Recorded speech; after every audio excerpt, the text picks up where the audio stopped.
So with my workshop, I went with an open concept. This way that I could visually see all of my tools and make them easily accessible. That way I'm not wasting money or time trying to find a tool or rebuying it. Now let's take a better look at some of the organization that we have going on in this shop. So let's get started off on this wall right here. Over here I keep some of my more commonly used power tools, which are easy to take off and then replace. Right above there, I have all the drill bits that are necessary for any project. And then on the right side, I have storage for my batteries and then charging down below.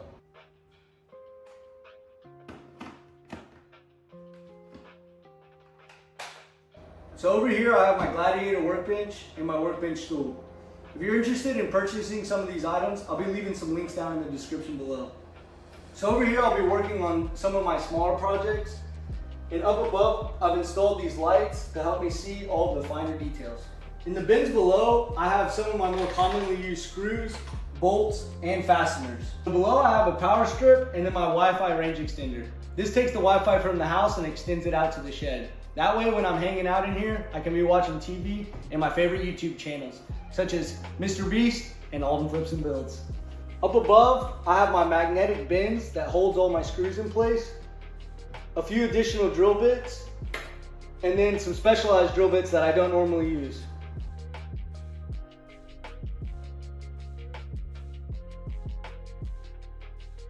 So over here I have a modular pegboard, which makes everything really easy to move around. And then also I have some of the more common tools that I use on all of my projects.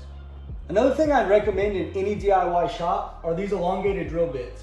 They're inexpensive and they make all the hard to reach spots super accessible.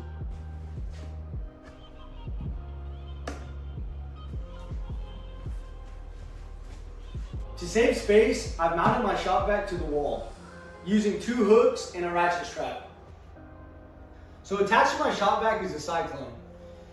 On the bottom of my cyclone, I attach wheels, that way it can follow me around the shop seamlessly. The purpose of the cyclone is to collect all the sawdust, that way it doesn't clog up your shop vac. This makes it super easy for cleanup.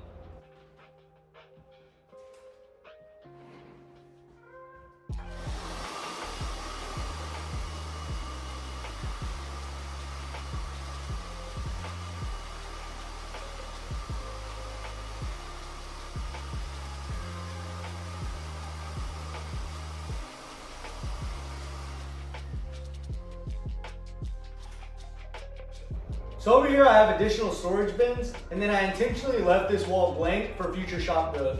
Comment down below what you think I should turn this area into. So up above I installed these lights, that tornado fan, and then my personal favorite, a 50-foot retractable extension cord. To maximize my storage space, I place some of my more uncommonly used tools down below. In these Pelican cases I keep some of my larger tools, such as this circle saw and this nail gun.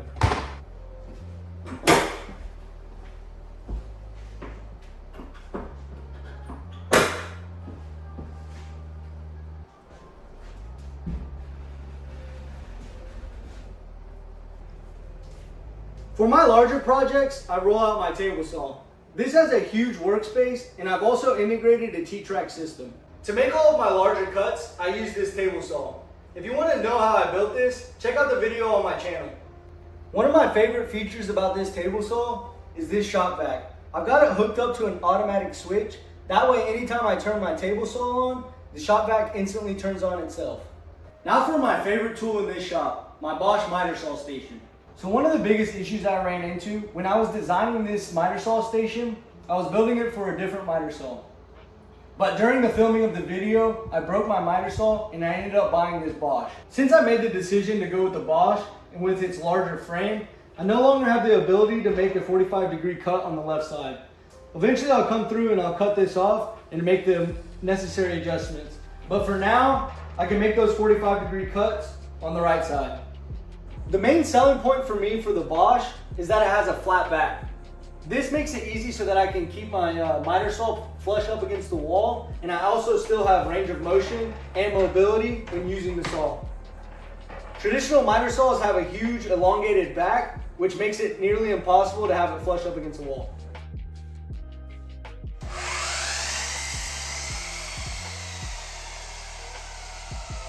Because this miter station is 8 feet long, it makes it super easy to make really big cuts.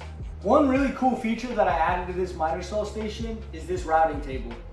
This acts as a double function to the workshop, and it also stays out of the way of the miter saw when I'm trying to make really long cuts.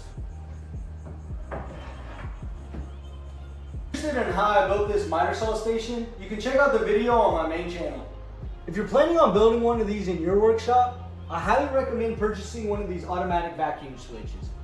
I'm about to give you a quick overview, but if you want more details, check out the video on my main channel. So this automatic switch is hooked up not only to the vacuum, but to the miter saw and the routing station.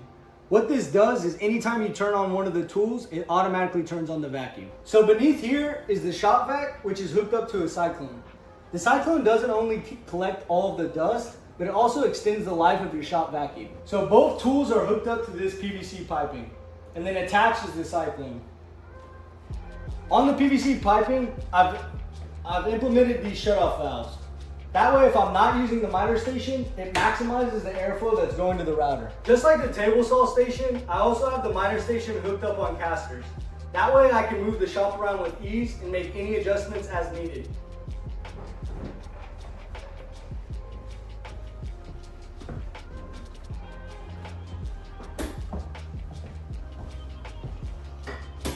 So above my router station, I have additional bits and then everything that I would need for sanding. So underneath the routing station, I keep a toolkit with additional routers, router bits, and anything that you would need for this router station.